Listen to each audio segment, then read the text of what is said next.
이 시간 우리에게 주시는 하나님의 말씀은 창세기 3장 1절에서 8절 말씀과 22절에서 24절 말씀입니다.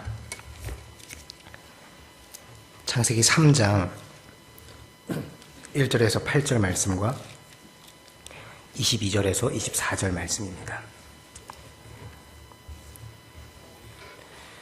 저와 여러분들이 한 절씩 교독드리고 마지막 24절은 합독하겠습니다.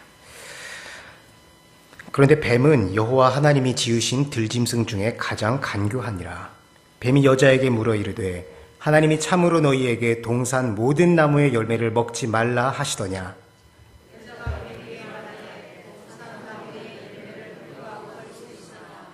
동산 중앙에 있는 나무의 열매는 하나님의 말씀에 너희는 먹지도 말고 만지지도 말라 너희가 죽을까 하노라 하셨느니라.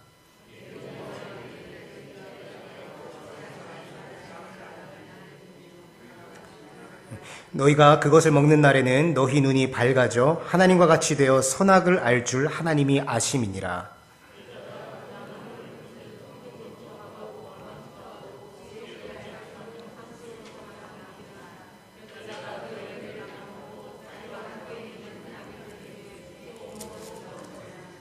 이에 그들의 눈이 밝아져 자기들이 벗은 줄을 알고 무화과 나무 잎을 엮어 치마로 삼았더라.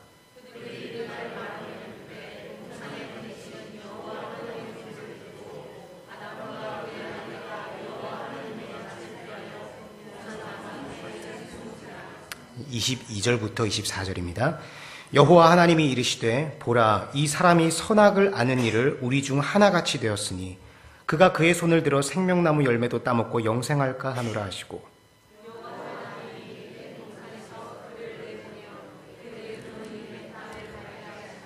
함께 봉독합니다. 이같이 하나님이 그 사람을 쫓아내시고 에덴 동산 동쪽에 그룹들과 두루 도는 불칼을 두어 생명나무의 길을 지키게 하시니라. 아멘. 얼마 전 저녁에 아내가 유튜브로 뭔가를 보고 있었습니다. 뭘 보고 있나 궁금해서 옆에 가서 같이 이렇게 보니까 자녀 양육에 대한 영상을 보고 있더라고요. 저도 요즘 하는 일이 교회 일 아니면 집에서 애 보는 일이 전부거든요. 제가 좀 가는 곳이 집 아니면 교회밖에 없습니다. 집 앞에 슈퍼하고요. 그렇기 때문에 저도 나름 요즘 육아에 관심이 많기 때문에 뭐 도움이 될 만한 게 있나 해서 같이 좀 들어봤는데 요즘 연구되고 발표되고 있는 이 육아 방법, 자녀 교육법을 소개해주는 그 영상을 보고 있더라고요. 보니까 부모가 아이에게 소리를 지르거나 때리지 말라고 하는 겁니다. 요지가 이렇습니다. 애한테 소리를 지르거나 윽박지르거나 때리거나 하면 그 아이의 인격과 감성에 안 좋은 영향을 미치니까 그렇게 하지 말고 부모는 자녀에게 계속해서 좋은 본을 보이고 아이의 감정이 상하지 않도록 설득하고 참아주고 인내해주고 이런 말을 하더라고요. 맞는 말이죠. 가능하다면 말입니다. 가만 보면 육아뿐만 아니라 오늘날의 전체적인 트렌드가 이런 것 같습니다. 얼마 전에도 제가 한번 언급한 적이 있습니다만 요즘 인권에 굉장히 관심이 많지 않습니까? 학생 인권, 여성 인권, 심지어는 성소수자 인권까지 참 많은 이슈로 떠오르고 있는데요. 저는 인권 자체를 비판할 생각은 없습니다. 그 자체로 나름 가치가 있죠. 근데 제가 생각하는 문제는요. 우리가 그렇게 인권을 챙긴다는 것은요. 즉 인권을 챙긴다는 것은 다시 말해서 스스로 인간의 가치를 높여준다라는 의미인데 그게 우리에게 무슨 의미가 있냐는 겁니다. 사람들은 말합니다. 우리가 인권을 챙기고 인간의 가치를 높여주면 우리 사회를 더 멋지고 풍성하게 만들 수 있다고 말이죠. 일견 맞는 말 같습니다. 우리 그렇게 해야죠. 그런데 과연 인간이 스스로를 그렇게 개발하고 스스로의 가치를 그렇게 높인다고 해서 더 나은 세상을 만들 수 있을까? 세상은 인본주의적 사고방식을 가지고 있기 때문에 인간에게 어떠한 가능성이 있다라고 말을 합니다. 아니 인간에게 가능성이 있는 거면 좋은 거 아닙니까? 라고 생각할 수도 있을지 모르겠습니다만 문제는 인간 안에 가능성이 있다라고 말하는 이 사고방식이 결국에는 하나님과 점점 멀게 만든다는 것이죠. 앞서 서두에 말씀드린 육아의 경우를 예를 들면요. 거기서 말하는 핵심은 이겁니다. 모든 아이들은 애초에 가능성을 가지고 태어나는데 어려서 잘못된 방식으로 교육을 받았기 때문에 그 가능성이 충분히 발현되지 못하고 왜곡된다는 거죠. 애들은 당연히 잘못도 하고 실수도 합니다. 그런데 부모가 그 아이의 그러한 모습을 볼 때 그 실수를 인정해주고 보듬어주고 참아주기보다는 대개의 경우에 꾸짖고 화내고 바로 잡으려고 이렇게 제재를 하지 않습니까?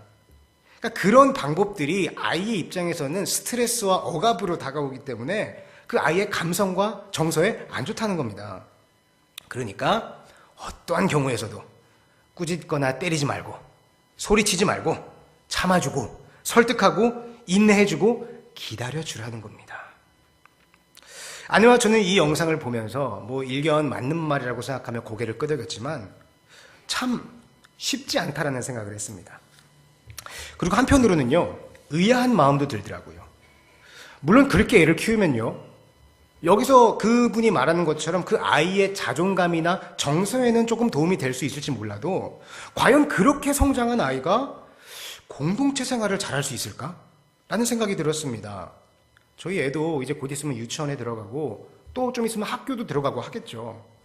근데 얘가 그런 식으로 성장을 한다면 친구들과의 관계에서 그리고 선생님의 권위에 이렇게 잘 화합하면서 살아갈 수 있을까?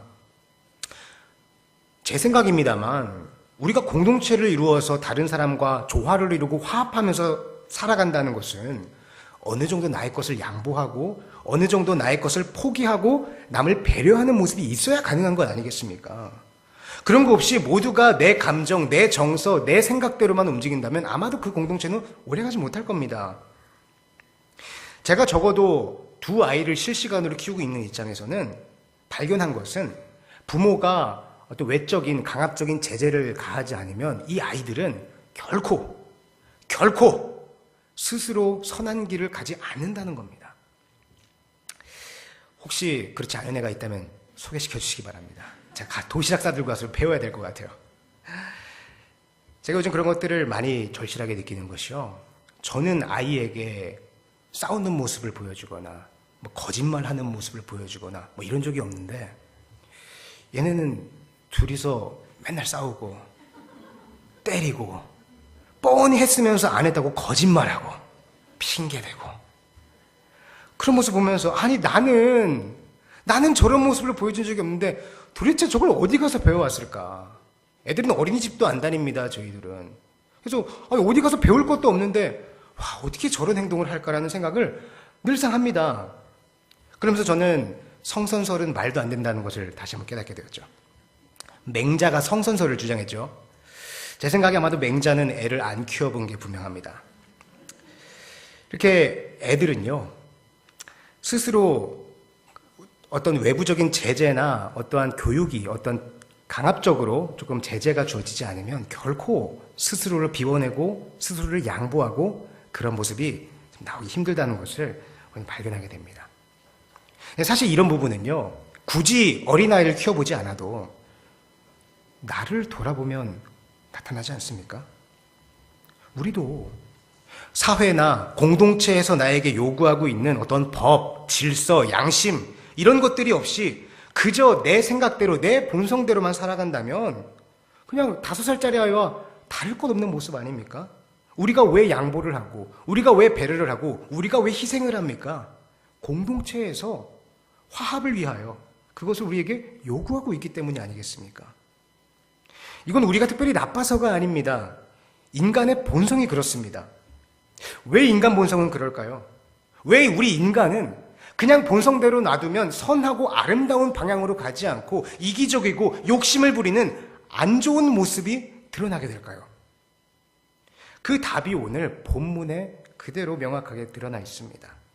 선악과를 따먹은 인간의 본성은 그럴 수밖에 없기 때문이죠. 2주 전에 있었던 저희 청년부의 겨울 수련회에서 저는 청년들과 함께 여러 가지 신앙의 고민들을 나누는 시간을 가졌는데요. 그 중에 어떤 청년이 선악과가 뭐냐는 질문을 던졌습니다.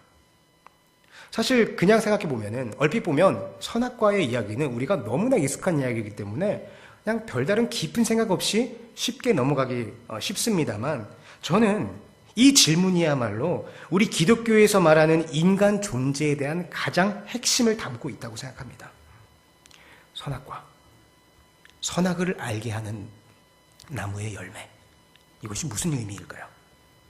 말 그대로 선과 악을 분별하게 해주는 열매라는 의미입니다. 우리가 익히 들어서 알고 있는 바와 같이 선악과는요, 하나님께서 아담에게 허락하신 에덴 동산에서 유일하게 금지하신 것이었죠. 다른 모든 것은 아무 제약 없이 누릴 수 있고 먹을 수 있었는데, 유일하게 선악을 분별하게 하는 그 열매만큼은 손대지 말게 하셨습니다. 아니, 선과 악을 분별하는 건 좋은 거 아닙니까? 근데 도대체 그게 뭐가 그렇게 큰 문제이길래 유일하게 그것만 금하셨을까요? 이 내용을 자세하게 다루기에는 이 예배 시간이 턱없이 부족하겠습니다만, 중요한 것은 내가 선과 악을 판단하게 된다는 그 의미는 내 인생의 주인이 내가 된다는 의미가 되기 때문입니다. 아담이 선악과를 먹기 이전에는요, 모든 선악의 판단 주체가 하나님께 있었습니다. 하나님께서 선하다고 하신 게 선한 거고, 하나님께서 악하다고 하신 게 악한 거였죠. 우리는 그저 그 하나님의 판단에 맞춰서 살아가기만 하면 되는 겁니다. 그러한 삶은 다른 모든 것이 가능하다는 겁니다. 그런데 선악과를 먹은 이후로는 그 인생의 주인 자리가 내가 된 겁니다. 이제는 그 선악의 판단을 내가 함으로 말미암아서 하나님이 옳다고 하시는 게 옳은 게 아니라 내가 판단하기에 옳은 것이 되어버린 겁니다. 내가 생각하기에 좋은 길, 내가 판단하기에 아름다운 것, 내가 생각하기에 더 훌륭한 것, 우리 인간은 그렇게 스스로 판단하며 스스로가 주인이 되어 살아가게 되었습니다. 이것이 성경이 말하는 죄입니다. 가치 판단의 기준을 하나님으로부터 빼앗아온 것. 그래서 히브리어로 죄는 하마르티아라는 단어인데, 이 의미는 관역에서 벗어난 화살이라는 의미 많이 들어보셨을 겁니다. 원래 있어야 할 자리에서 벗어났다는 것이죠. 그래서 성경은 하나님께서 판단하신 뜻에 합당한 행위라면, 그것이 하나님의 뜻이라면, 인간적으로 보기에는 아무리 악하고 당황스러운 일이라 하더라도 선한 행위가 되는 것이고, 반대로 인간이 보기에는, 인간적인 생각으로는 너무나 아름답고 너무나 좋은 생각이라 하더라도 그것이 하나님의 뜻에 맞지 않으면 죄가 되는 것입니다. 때문에 설령 한 민족을 전멸시키라는 그 끔찍한 명령이라 할지라도 그것이 하나님의 뜻이라면 선한 행위가 되는 것이고, 아무리 합당한 행위라 하더라도 하나님의 계획과 뜻이 아니라면 죄가 되는 것이죠. 그것이 우리가 가지고 있는 원죄라는 겁니다. 내가 판단하는 것, 내가 내 인생의 주인이 된 것, 우리 모두가 가지고 있는 원죄 아닙니까?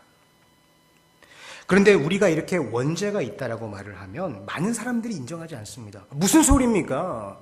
아니, 난 이때까지 착하게 살아왔고 남한테 피해 한 번 준 적 없이 살았는데 무슨 나한테 죄가 있다고 그래요? 원죄가 어디 있어요? 그러나 내 인생의 주인이 하나님이 아니라 내가 되어 있는 그 자체가 가장 근본적인 죄라는 것이죠. 그러나 우리가 살아가는 이 세상의 가치 판단, 가치관은 성경의 가치관과 많이 다릅니다.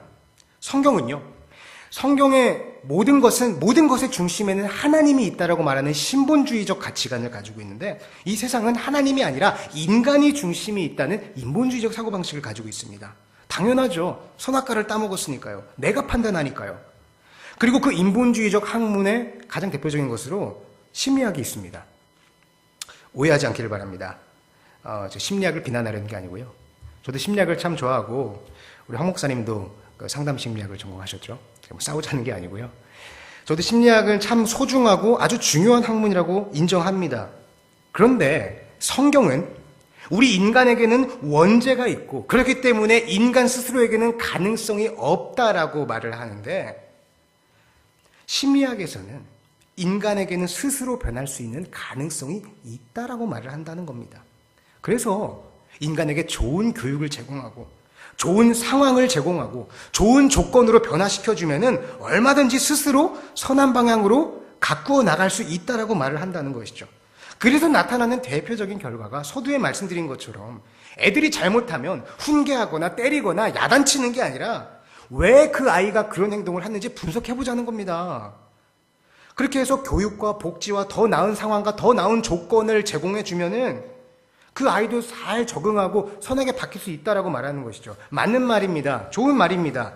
저도 아이를 키우는 입장에서 때리기 싫습니다. 소리 지르기 싫습니다.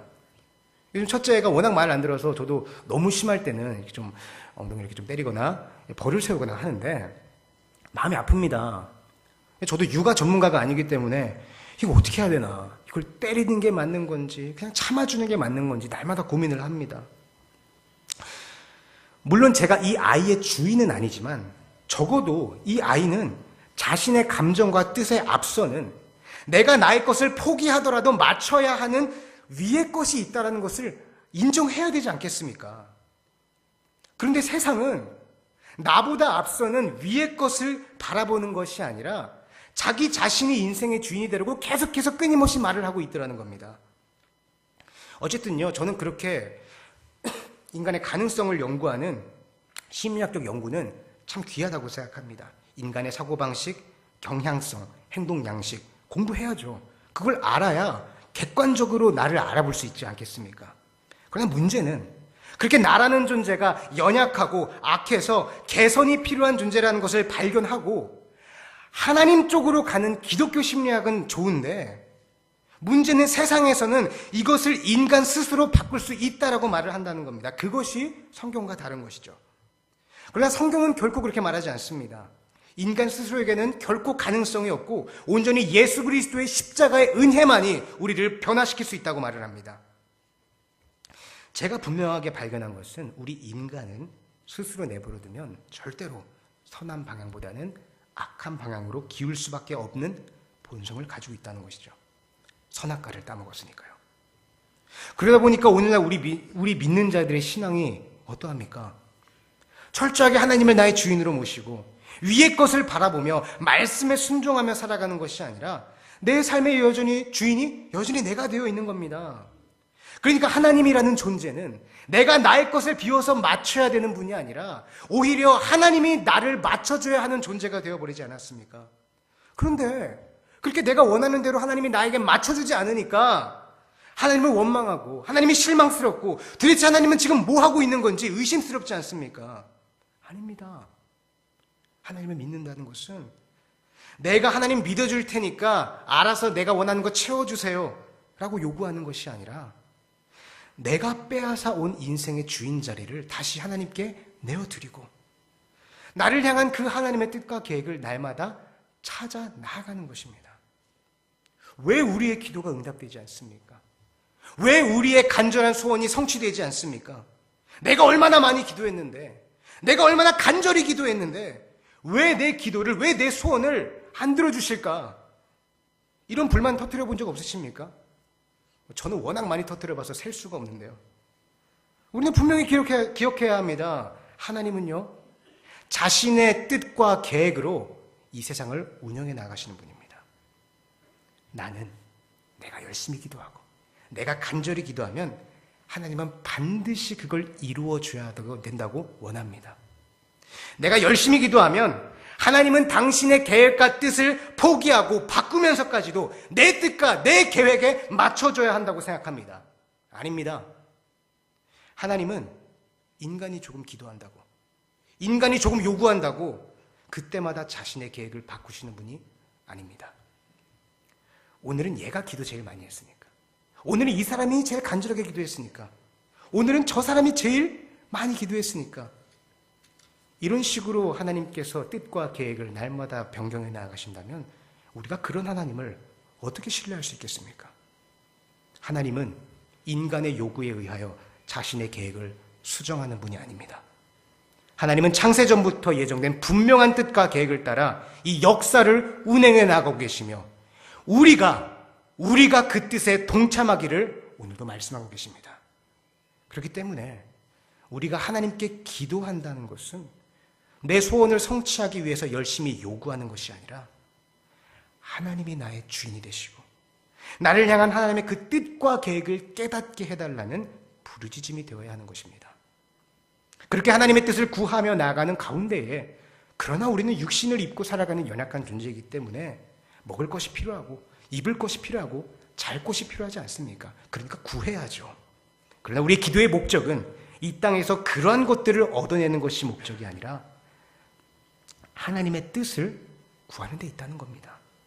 그래서 예수님은 먼저 그의 나라와 그의 의를 구하라고 하지 않으셨습니까? 하나님의 나라, 바실레이아, 하나님의 통치입니다. 의, 하나님과의 올바른 관계입니다. 그러니까 우리는 하나님과의 올바른 관계 속에서 하나님의 나라, 하나님의 통치를 구해야 하는 것입니다. 그것이 우리의 첫 번째 기도 제목이 되어야 하는 것이죠. 과거에 아주 유명했던 엄마 찾아 산말리라는 만화가 있습니다. 다들 아실 겁니다. 적어도 이름은 들어보셨겠죠? 주인공은 1880년대에 이탈리아의 제노바에서 살았던 마르코라는 소녀입니다. 마르코의 엄마가 아르헨티나의 부에노스아이레스로 돈을 벌러 떠나게 되었는데요. 그렇게 시간이 지나다가 엄마가 병이 걸렸다는 소식을 듣고 마르코는 엄마를 찾아 이탈리아에서 아르헨티나까지 먼 길을 떠나게 됩니다. 그 여정은 결코 쉽지 않았습니다. 거리가 먼 곳도 있었지만 수소문 끝에 엄마가 계신 곳에 도착하면 얼마 전에 엄마가 또 이사 갔다 그러고 또 우여곡절 끝에 갈만하면은 또 다른 데로 갔다 그러고 이런 우여곡절 끝에 그러나 마르코는 결코 포기하지 않고 그 길을 묵묵히 끝까지 걸어갑니다. 그 이유가 무엇일까요? 단 하나입니다. 엄마가 보고 싶으니까. 사랑하는 엄마를 다시 만나고 싶으니까. 그것이 지금 마르코가 숨쉬는 단 하나의 목적인 겁니다.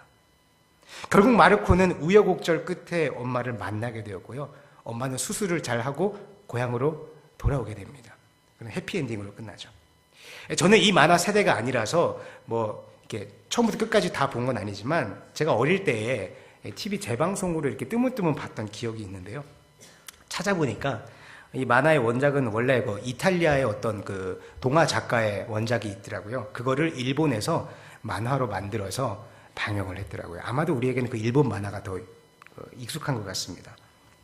아무튼 저는 청년들과 함께 이야기를 나누면서 우리 신앙의 여정이야말로 바로 이 마르코의 여행과 같지 않을까 하는 생각을 하게 되었습니다. 앞서 말씀드린 대로 우리 인간은 선악과를 따먹음으로 말미암아 인생의 주인 자리를 하나님께서 뺏어왔고요. 그리고 우리는 하나님의 낙원에서 추방되었습니다. 그렇게 우리는 하나님과 단절되어 버렸죠. 그런데 세상은요, 그래도 괜찮다라고 말합니다. 그렇게 하나님과 단절되어도, 그렇게 하나님은 잊어버려도 상관없다라고 말합니다. 하나님은 잊어버리고 그저 우리 앞에 놓여있는 이 세상을 열심히 살아가다 보면 얼마든지 우리도 훌륭한 사람이 될 수 있고 얼마든지 우리가 좋은 세상을 만들 수 있다고 말합니다. 그리고 그런 희망을 품고 오늘도 하나님과 상관없는 삶을 얼마나 열심히 살아가고 있습니까? 그러나 그들 중에는 그 잃어버린 하나님을 다시 기억하고 그 하나님을 만나기 위해 길을 떠나는 사람들이 있습니다. 엄마를 찾아 떠나는 마르코처럼요. 그리고 오늘 이 자리에 앉아있는 우리가 바로 그 하나님을 다시 찾기 위해 여정을 떠난 마르코들 아닙니까? 이 길은 쉽지 않습니다. 때로는 생각지도 못한 걸림돌 때문에 낭패를 볼 때도 있고요. 때로는 내 욕심과 어리석음 때문에 다른 길로 셀 때도 있습니다. 때로는 지금 내가 뭐하고 있는 거지? 보이지도 않는 엄마를 내가 꼭 찾아야만 할까? 그냥 내가 속한 자리에서 잘 먹고 잘 살면 되는 거 아니야? 꼭 엄마를 찾아야 되는 걸까? 이렇게 생각하며 목적지를 잃어버릴 때도 있습니다. 그러나 기억하시길 바랍니다. 마르코는 엄마를 만나야만 행복합니다. 마르코의 인생의 목적은 엄마를 만나는 겁니다. 그리고 우리 성도는 하나님을 만나고 하나님과 함께 동행할 때에, 그리고 그 하나님께 나의 인생의 주인 자리를 다시 내어드릴 때에 진정한 행복과 안식을 누릴 수 있는 겁니다. 마르코가 엄마를 찾기까지 이탈리아 제노바에서 아르헨티나의 부에노스아이레스까지 이동한 거리는 산말리입니다. 이것은 11,782km라고 합니다. 지구 둘레가 약 4만 km라고 하니까 마르코는 엄마를 찾기 위해 지구 둘레의 4분의 1이 넘는 거리를 떠났던 것이죠. 우리의 이 신앙의 여정도 마찬가지로 쉽지 않을 겁니다. 날마다 우리에게 닥쳐오는 유혹들, 시험들, 내가 가는 이 길이 맞는지 끊임없이 밀려들어오는 회의감과 의심, 그리고 무엇보다 구원받은 하나님의 자녀라 고백하면서도 여전히 내 안에 남아있는 이기심과 분노와 질투와 시기심 앞에서 이러고도 내가 하나님의 자녀가 맞는지 자괴감 드는 그러한 실망 앞에서 우리는 이 신앙의 여정이 결코 쉽지 않다는 것을 날마다 경험하지 않습니까? 그러나 꼭 기억하시길 바랍니다. 어린 소년 마르코가 11,782km나 되는 그 길을 끝까지 포기하지 않고 갈 수 있었던 이유, 엄마를 만나고 싶다. 단 하나의 이유. 그런데 우리가 다시 만나고자 하는 그 하나님은요, 병들고 연약해서 아무것도 할 수 없었던 그 마르코의 엄마와는 비교도 할 수 없을 만큼 대단하신 분 아닙니까? 창조주 하나님입니다. 우리가 이 여정을 포기하지 않고 끝까지 걸어갈 때에 예수님께서 바로 뒤에서 우리의 등을 밀어주실 겁니다. 포기하지 맙시다. 설령 우리가 걸어가야 할 신앙의 여정이 11,782km보다 훨씬 넘는 더 먼 길이라 하더라도 우리 포기하지 말고 이 길을 걸어갑시다. 그리고 내가 베어먹었던 선악과를 다시 뱉어내고 내 인생의 주인 자리를 하나님께 내어드리기를 소망합니다. 함께 기도하겠습니다.